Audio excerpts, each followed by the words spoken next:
ಬೆಂಗಳೂರು ದಕ್ಷಿಣ ಜಿಲ್ಲೆ ಚನ್ನಪಟ್ಟಣ ನಗರದ ಕೋಟೆಯಲ್ಲಿರುವ ಇತಿಹಾಸ ಪ್ರಸಿದ್ಧವಾದ ಶ್ರೀ ಕಾಶಿ ವಿಶ್ವನಾಥ ಸ್ವಾಮಿ ದೇವಾಲಯದಲ್ಲಿ ದೇವಾಲಯದ ಜೀರ್ಣೋದ್ಧಾರ ಸೇವಾ ಟ್ರಸ್ಟ್ ಮಾಧ್ಯಮಗೋಷ್ಠಿ ನಡೆಸಿದರು.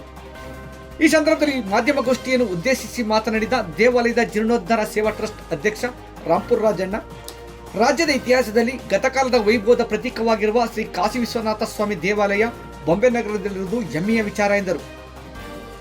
ಪ್ರತಿ ವರ್ಷವೂ ದೇವಾಲಯದಲ್ಲಿ ಮಹಾಶಿವರಾತ್ರಿ ಅಬ್ಬರದ ಮಹಾರಾತ್ರಿ ಎಂದರೆ ತಪ್ಪೇನಿಲ್ಲ. ಈ ಬಾರಿಯೂ ಕೂಡ ಮಹಾಶಿವರಾತ್ರಿ ವಿಶೇಷತೆಯಿಂದ ಕೂಡಿದೆ.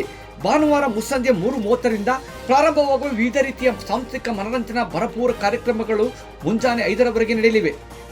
ವರ್ಷವೂ ದೇವಾಲಯಕ್ಕೆ ಬರುವ ಭಕ್ತಾದಿಗಳ ಸಂಖ್ಯೆ ಗಣನೀಯವಾಗಿ ದ್ವಿಗುಣಗೊಂಡಿದ್ದು, ಭಕ್ತಾದಿಗಳಿಗೆ ಸರದಿ ಸಾಲಿನಲ್ಲಿ ಸ್ವಾಮಿಯ ದರ್ಶನಕ್ಕೆ ವ್ಯವಸ್ಥೆ ಮಾಡಲಾಗಿದೆ. ಸೋಮವಾರ ಮುಂಜಾನೆ 7ರಿಂದಲೇ ಅವರೆಕಾಳು ಮುದ್ದೆ, ಬೂಂದಿ ಪಾಯಸದ ಊಟದ ವ್ಯವಸ್ಥೆ ಮಾಡಲಾಗಿದ್ದು, ಸುಮಾರು 25ರಿಂದ 30 ಸಾವಿರ ಭಕ್ತಾದಿಗಳು ದೇವಾಲಯಕ್ಕೆ ಆಗಮಿಸುವ ನಿರೀಕ್ಷೆ ಇದೆ ಎಂದರು.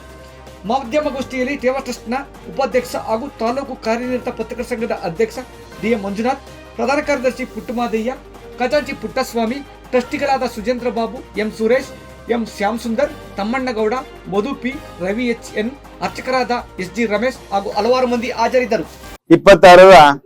26 ನಡೆಯುವ ಶಿವರಾತ್ರಿ ಮಹಾಶಿವರಾತ್ರಿ ಹಬ್ಬದಂದು ಎಂದಿನಂತೆ ಬೆಳಗಿನ ಜಾವ 6:30ಕ್ಕೆ ಅಭಿಷೇಕ ಕಾರ್ಯಕ್ರಮ ಇರ್ತದೆ. ಜಾವದ ಪೂಜೆ ಅಂತ 4 ಜಾವದ ಪೂಜೆ ಮಾಡ್ತೀವಿ.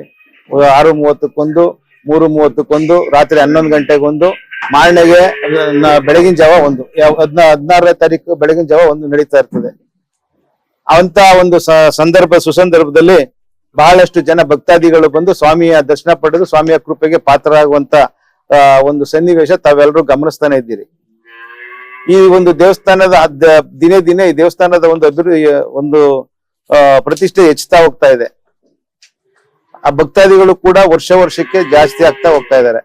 ಮಾರನೇ ದಿವಸ ಸಾಯಂಕಾಲ ಪೂರ್ತಿ ಜಾಗರಣೆ ಇರೋದ್ರಿಂದ ದೇವಸ್ಥಾನದಲ್ಲಿ ನಮ್ಮ ಕಲ್ಪಶ್ರೀ ಆರ್ಟ್ ಲಿವಿಂಗ್ ಅಧ್ಯಕ್ಷರಾದಂತ ಆರ್ಟ್ ಆಫ್ ಲಿವಿಂಗ್ ಅಧ್ಯಕ್ಷರಾದಂತ ನಮ್ಮ ಸುಜೇಂದ್ರ ಬಾಬು ಅವರು ಅವತ್ತಿನ ವೇದಿಕೆ ಕಾರ್ಯಕ್ರಮ ಸಂಪೂರ್ಣವಾಗಿ ಅವರೇ ವಹಿಸ್ಕೊಂಡು ನಡೆಸ್ಕೊಡ್ತಾರೆ.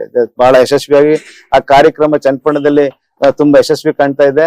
ತುಂಬಾ ಸಂತೋಷ ಆಗ್ತದೆ. ಅವ್ರಿಗೂ ಕೂಡ ನಾನು ನನ್ನ ಧನ್ಯವಾದಗಳನ್ನ ತಿಳಿಸ್ತಾ ಈ ಒಂದು ಕಾರ್ಯಕ್ರಮವನ್ನ ನಡೆಸಿ ಮಾರನೇ ದಿನ ನಾವೇನ್ ಮಾಡ್ತೀವಿ, ಬೆಳಗ್ಗೆನೆ 7:30ರಿಂದನೇ ಅನ್ನದಾನ ಕಾರ್ಯಕ್ರಮವನ್ನ ಶುರು ಮಾಡ್ತೀವಿ.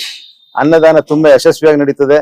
ಸುಮಾರು 15 ಮೊದಲೇ ಕಡಿಮೆ ಇದ್ದಂತ ಜನ ಇವತ್ತು 15ರಿಂದ 20 ಸಾವಿರ ಜನ ಅನ್ನ ಪ್ರಸಾದವನ್ನ ಸ್ವೀಕರಿಸುವಂತ ಯೋಜನೆ ಆಗ್ತಾ ಇದೆ. ಇದೆಲ್ಲ ತಮ್ಮ ಸಹಕಾರನೇ ನಮ್ಗೆ ನಿಜ ಹೇಳ್ಬೇಕು ಅಂತಂದ್ರೆ ತಮ್ಮ ಪತ್ರಿಕೋದ್ಯಮ, ತಮ್ಮ ಪತ್ರಿಕಾ ಮಿತ್ರರ ಸಹಕಾರದಿಂದ ಇಷ್ಟೆಲ್ಲ ನಡೀತಾ ಇದೆ ಅಂತ ನಾನಾದ್ರೂ ಭಾವಿಸ್ತಾ ನಾವು ತಾವು ಬಂದು ಇಲ್ಲಿ ದೇವಸ್ಥಾನದಲ್ಲಿ ಪ್ರತಿ ವರ್ಷನೂ ನಮ್ಮ ದೇವಸ್ಥಾನದ ಒಂದು ಪ್ರತಿಷ್ಠೆಗೆ ಕಾರಣೀಭೂತರಾದಂತ ತಮ್ಗೆಲ್ರಿಗೂ ಹೊಂದಿಸ್ತಾ ನನ್ನ ಮಾತನ್ನ ಮುಗಿಸ್ತೀನಿ. ನಮಸ್ಕಾರ.